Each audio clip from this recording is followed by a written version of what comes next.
Hello everyone. आज हम पढ़ेंगे लुसेंट का पेज नंबर 2।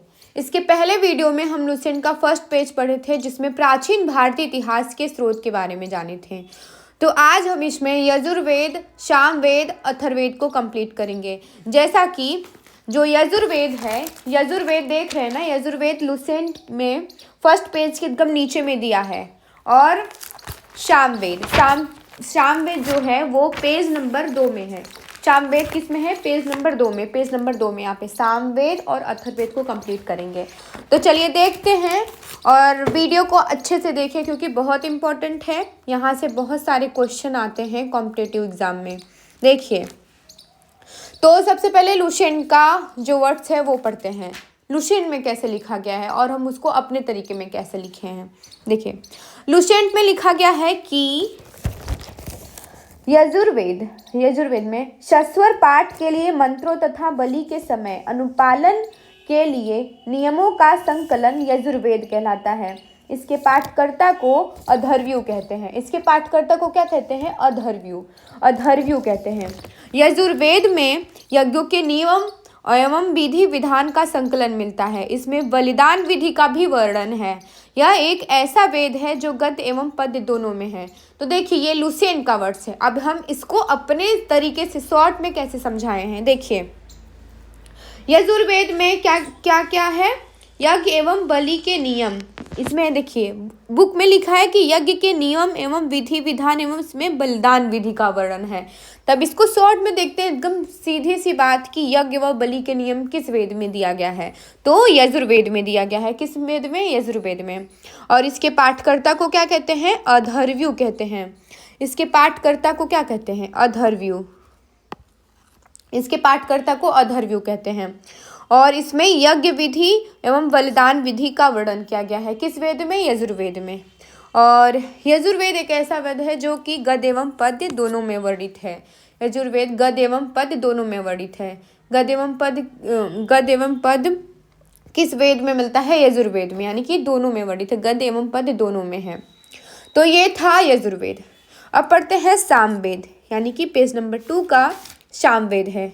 बुक में कैसे लिखा गया है? सबसे पहले बुक का देखते हैं। बुक में लिखा है कि शाम का शाब्दिक अर्थ है गान। शाम का शाब्दिक अर्थ है गान। इस वेद में मुख्यतः यज्ञों के अवसर पर गाए जाने वाले ऋचाओं मंत्रों का संकलन है। इसके पाठकर्ता को उद्दात्र कहते हैं। इसका संकलन ऋग्वेद पर आधारित है। इसमें 1810 सूक्त हैं जो प्रायः ऋग्वेद से लिए गए हैं। इसे भारतीय संगीत का जनक कहा जाता है।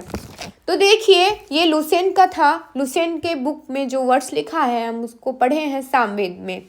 तो हम इसको अपने तरीके से नोट्स के तरीके से कैसे बनाए हैं ताकि लोगों को ज़्यादा अच्छे से समझ में आए, क्योंकि बुक का जो रहता है ना वो सिर्फ कहानी की तरह रहता है, हम लोग पढ़ के रह जाते हैं, बाकी याद नहीं रहता है। तो अगर उसको हम अच्छे से माइंड मैप और शॉर्ट नोट्स में बनाएंगे तो ज़्यादा अच्छे से समझ में आएगा। तो देखिए, तो सामवेद का अर्थ क्या होता है, यानी कि साम का अर्थ क्या होता है? गान यानी कि गाना। और इसमें यज्ञ में गाए जाने वाले मंत्र पाए जाते हैं, यानी कि यज्ञ में जो भी मंत्र गाए जाते हैं वो किस वेद से लिए जाते हैं? किस वेद से? सामवेद से लिए जाते हैं। किस वेद से? सामवेद से लिए जाते हैं। और सामवेद के पाठकर्ता को क्या कहा जाता है? उद्दात्र कहा जाता है। सामवेद के पाठकर्ता को क्या कहा जाता है? उद्दात्र कहा जाता है। ये क्वेश्चन बहुत बार एग्जाम में पूछा गया है, तो ध्यान से पढ़िए। और ये किस वेद पर आधारित है? सामवेद किस वेद पर आधारित है? ऋग्वेद पर। यानी कि देखिए, बुक में कैसे लिखा है कि इसका संकलन ऋग्वेद पर आधारित है। तो सामवेद का जो है ये किस वेद पर आधारित है? ऋग्वेद पर। और इसमें कितने सूक्त पाए जाते हैं? 1810 सूक्त पाए जाते हैं। 1810 सूक्त पाई जाती हैं। किस वेद में? सामवेद में। और इसे भारतीय संगीत का जनक कहा जाता है। क्या कहा जाता है? भारतीय संगीत का जनक किस वेद को कहा जाता है? सामवेद को कहा जाता है। और देखिए, सामवेद के ठीक नीचे देखेंगे पिंक बॉक्स में लिखा है नोट, यानी कि इसमें लिखा है यजुर्वेद तथा सामवेद में किसी भी विशिष्ट ऐतिहासिक घटना का वर्णन नहीं मिलता है। ये लुसेंट के बुक में पिंक बॉक्स में नोट में लिखा गया है। तो देखिए लिखा है ऐतिहासिक घटनाओं का वर्णन नहीं मिलता है, यानी कि किस वेद में ऐतिहासिक घटनाओं का वर्णन नहीं मिलता, तो किस वेद में नहीं मिलता, सामवेद में नहीं मिलता। तो ये था सामवेद। अब आते हैं अथर्ववेद। अथर्ववेद के बारे में पढ़ेंगे। अथर्ववेद देखिए एक बार बुक का लाइन पढ़ लेते हैं।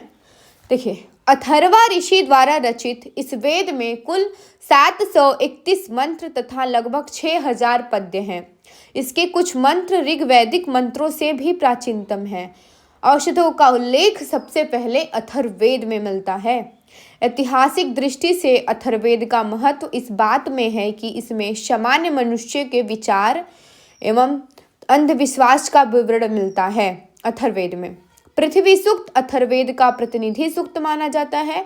इसमें मानव जीवन के सभी पक्षों गृह निर्माण, कृषि की उन्नति, व्यापारिक मार्गों का पालन, खोज, रोग निवारण, समन्वय, विवाह तथा मार्गों का गहन खोज और प्रणय गीत, राजभक्ति, राजा का चुनाव, बहुत से वनस्पतियों एवं औषधियों, साप, वशीकरण, प्रायश्चित, मातृभूमि, महात्म्य आदि का विवरण दिया गया है अथर्ववेद में।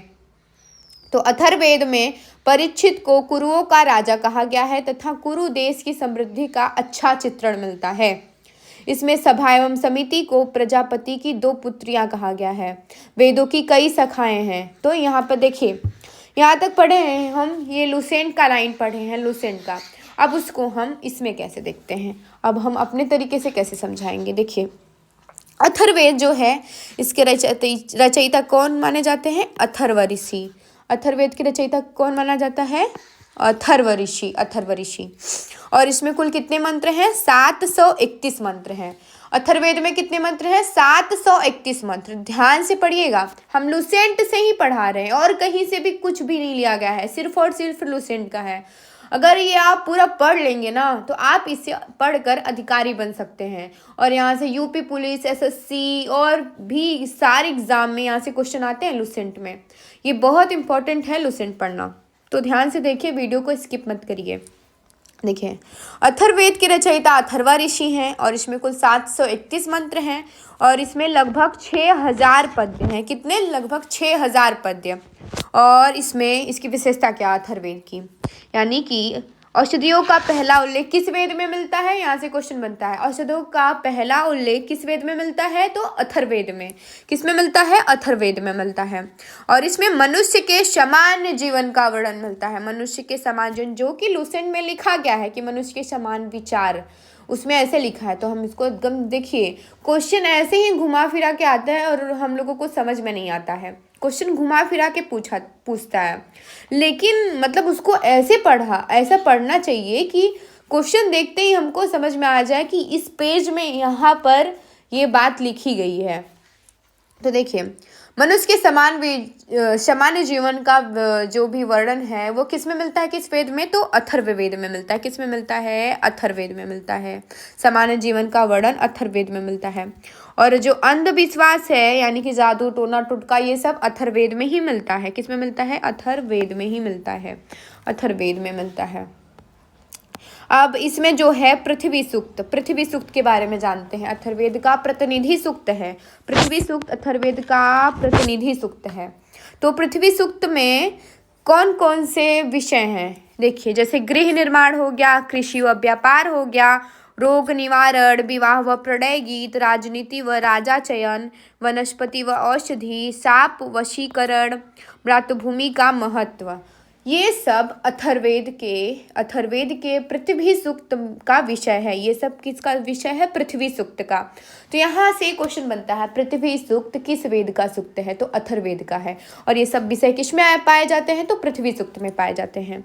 तो देखिए ये था अथर्ववेद। अब अथर्ववेद में परीक्षित को क्या कहा गया है, अथर्ववेद में परीक्षित को कुरुओं का राजा कहा गया है। क्या कहा गया है, कुरुओं का राजा। अथर्ववेद में परीक्षित को कुरुओं का राजा कहा गया है। और सभा एवं समिति को प्रजापति की 2 पुत्रियां कहा गया है। प्रजापति की 2 पुत्रियां सभा एवं समिति हैं।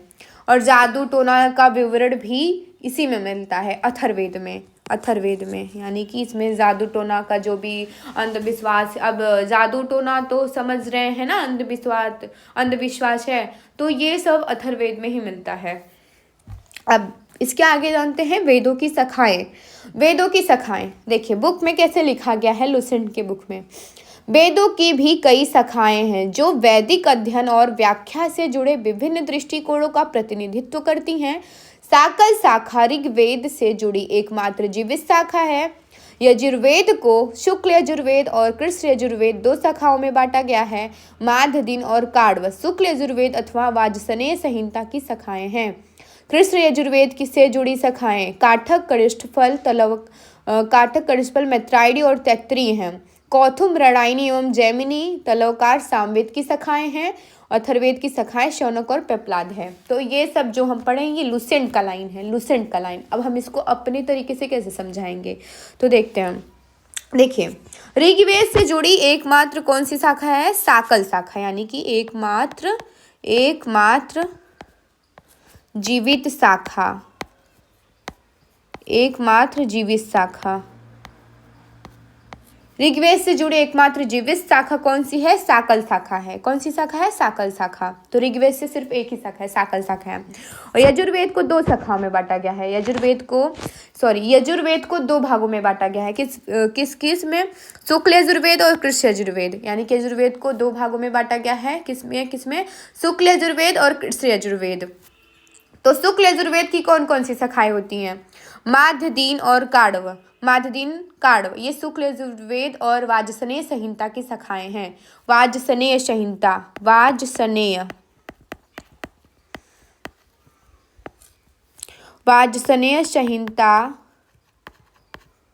वाजसनेय संहिता की शाखाएं हैं, यानी कि माध्य दिन, काढ़ ये शुक्ल यजुर्वेद और वाजसनेय संहिता की शाखाएं हैं। तो ध्यान से देखिए ऋग्वेद से जुड़ी एकमात्र साकल शाखा है। यजुर्वेद में को दो भागों में बांटा गया है, शुक्ल यजुर्वेद और कृष्ण यजुर्वेद। तो शुक्ल यजुर्वेद से माध्य दिन और काढ़व शाखाएं हैं। और कृष्ण यजुर्वेद में कौन कौन सी शाखाएं पाई जाती हैं, काठक, कनिष्ठफल, मैत्रायणी, तैत्तिरीय।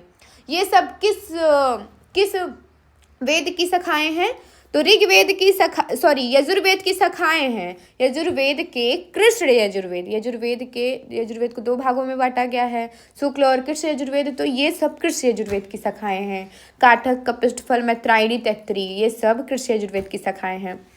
तो ये था ऋग्वेद, यजुर्वेद। अब सामवेद को देखते हैं। सामवेद से जुड़ी कौन कौन सी शाखाएं पाई जाती हैं, कौथुम, मृणालिनी, जैमिनी, तलवकार। ये सब किस वेद की शाखाएं हैं, सामवेद की शाखाएं हैं। और अथर्ववेद में मात्र दो शाखाएं हैं, शौनक और पेपलाद ये सब अथर्ववेद की शाखाएं हैं। अथर्ववेद में सिर्फ दो शाखाएं पाई जाती हैं और ऋग्वेद से मतलब एक ही शाखा है, वो है साकल शाखा। और यजुर्वेद को दो भागों में बांटा गया, कृष्ण यजुर्वेद, शुक्ल यजुर्वेद। तो शुक्ल यजुर्वेद से दो शाखाएं हैं, जैसे माध्य दिन और काढ़ हो गए, और कृष्ण यजुर्वेद से काटक, कपिष्ठफल, मैत्रायणी और तैत्तिरीय ये सब शाखाएं हैं। तो देखिए हम यजुर्वेद, सामवेद, अथर्ववेद को अच्छे से जाने हैं, आप लोगों को अच्छे से समझ में आया होगा। अब इससे जुड़े इम्पोर्टेंट MCQ देखते हैं। इससे जुड़े इम्पोर्टेंट MCQ जो कि बार बार एग्जाम में रिपीट होता है, देखते हैं। सबसे पहला क्वेश्चन है, सबसे प्राचीन वेद कौन सा है, सबसे प्राचीन वेद कौन सा है। तो आप पढ़े ही होंगे फर्स्ट पेज में, आपको पता होगा। ये क्वेश्चन सब ज़्यादातर लोगों को पता रहता है और ये क्वेश्चन बार बार एग्जाम में पूछा भी जा चुका है, जैसे यूपी पुलिस, समीक्षा अधिकारी। मतलब ये जब लुसेंट यानी कि जो समीक्षा अधिकारी का GS GK है ना, वो लुसेंट से ही पूछा जाता है, कहीं और से नहीं। और यूपी पुलिस और भी SSC USSC में ये सब क्वेश्चन सिर्फ लुसेंट से आते हैं और कहीं से भी नहीं आते। तो आपको और कोई बुक पढ़ने की ज़रूरत नहीं है, अगर आप लुसेंट पढ़ लेंगे ना आपके लिए इनफ होगा। लुसेंट पढ़ना बहुत बहुत ज़्यादा इम्पॉर्टेंट है। तो देखें इसका आंसर क्या है, सबसे प्राचीन वेद कौन सा है, सबसे प्राचीन वेद है ऋग्वेद। इस ऑप्शन बी सही होगा, सबसे प्राचीन वेद ऋग्वेद है। वर्ण व्यवस्था से संबंधित पुरुष सूक्त मूलतः पाया जाता है।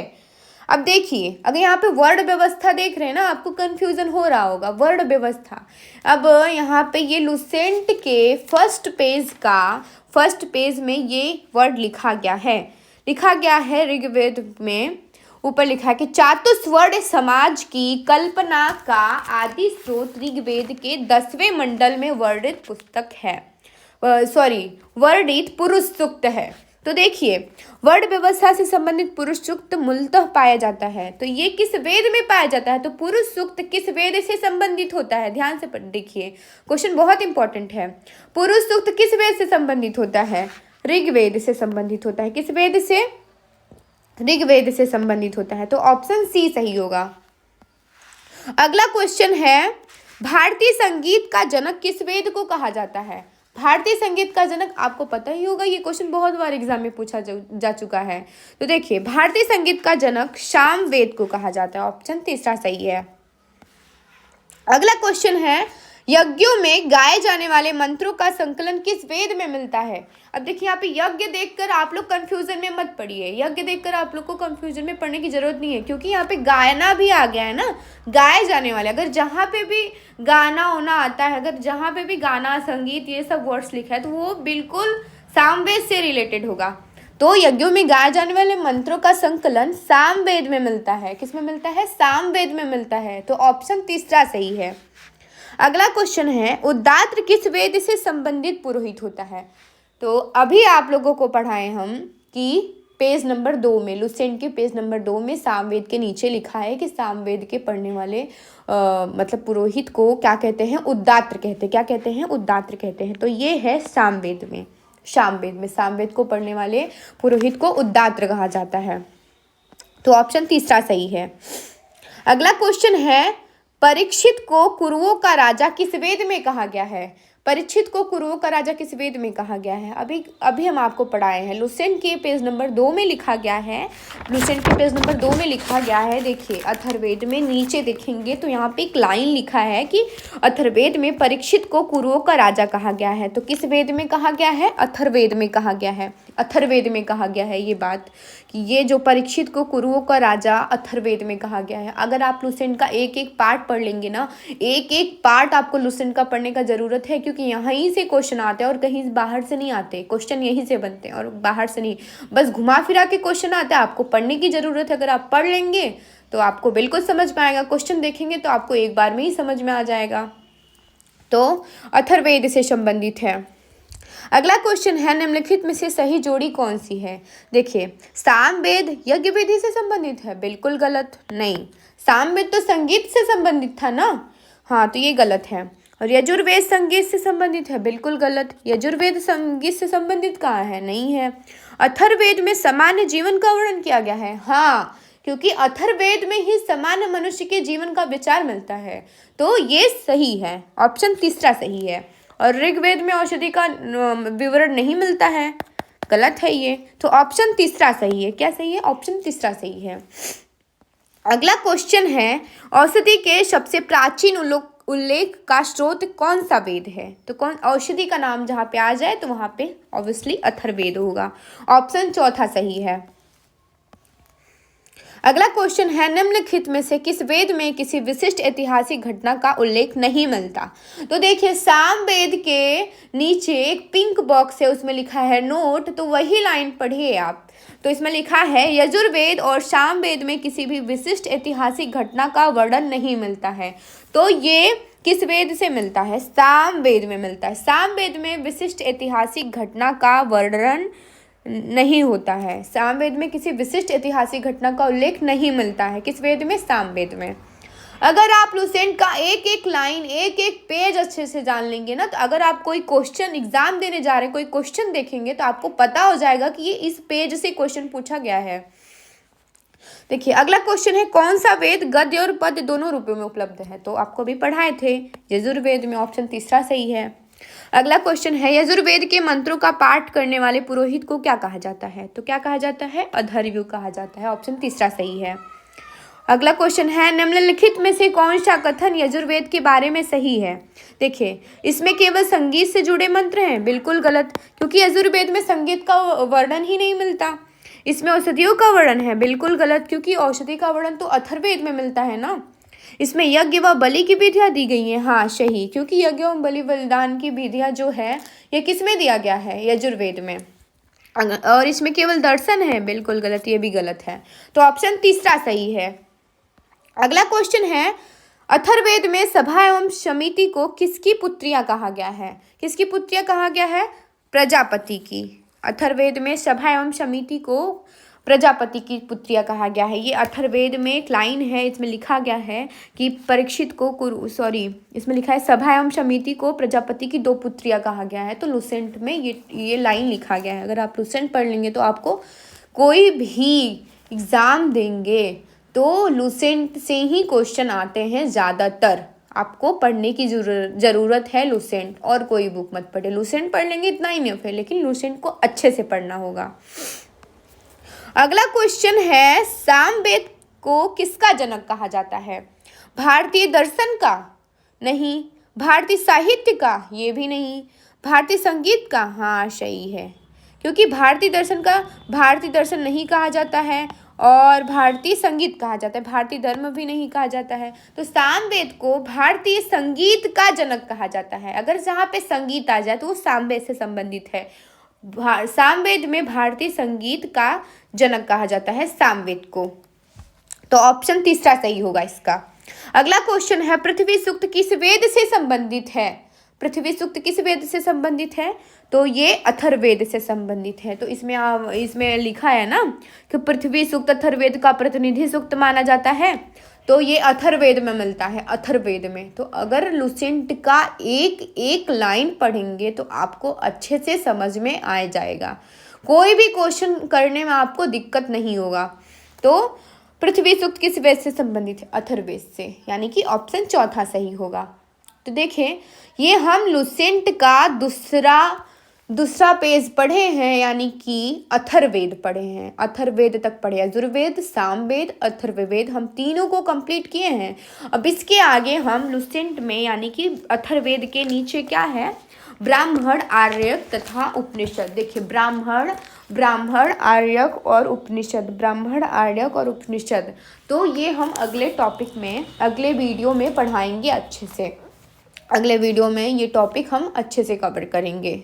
तो आई होप आप लोगों को समझ में आया होगा। और लुसेंट को अच्छे से पढ़ना है तो चैनल को सब्सक्राइब कीजिए, लाइक